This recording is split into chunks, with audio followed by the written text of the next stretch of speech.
ধান কাটিবলৈ নিদিও তোমাক যাবলৈ নিদিও তোমাক যাবলৈ অঞ্জলি ধানৰ পাতে কাটিব গা ঐ জান ধানৰ পাতে কাটিব গা ঐ মাছ মাৰিবলৈ নিদিও তোমাক যাবলৈ নিদিও তোমাক যাবলৈ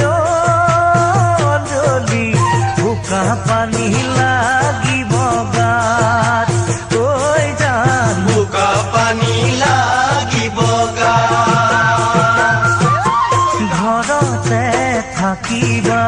ঘৰৰ বন কৰিবা ঘৰতে থাকিবা